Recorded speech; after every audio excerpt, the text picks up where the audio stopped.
ভারতীয় বাংলা সিনেমার জনপ্রিয় অভিনেত্রী শতাব্দী রায় দীর্ঘদিন রাজনীতিতে সরব থাকলেও অভিনয়ে ছিলেন নীরব। তবে দীর্ঘদিন নীরব থাকার পর আবারও রূপালী পর্দায় ফিরতে চলেছেন এই সুন্দরী।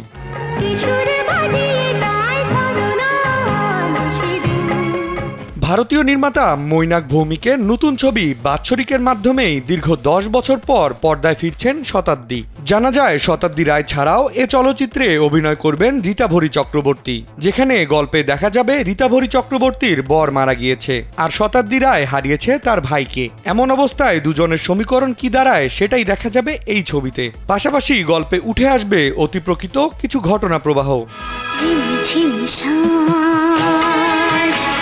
পর্দায় ফেরার প্রসঙ্গে অভিনেত্রী বলেন, প্রায় 10 বছর ধরে ক্যামেরার সামনে দাঁড়াই না। কাজের প্রস্তাব পেলেও রাজনীতি সামলে শিডিউল সামলাতে পারিনি। এই সিনেমার ক্ষেত্রে সেটা হয়নি বলেই রাজি হয়েছি।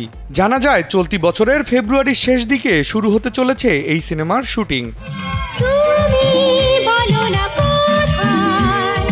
এদিকে 2009 সালে তৃণমূলের রাজনীতির সঙ্গে যুক্ত হন শতাব্দী। লোকসভা নির্বাচনে একাধিকবার সংসদ সদস্য নির্বাচিত হয়েছেন তিনি। গত বছরেও তৃণমূলের টিকিট নিয়ে পশ্চিমবঙ্গের বীরভূম থেকে সংসদ সদস্য নির্বাচিত হন গুরুদক্ষিণা খ্যাত এই নায়িকা। বিনোদন ডেস্ক, কালবেলা।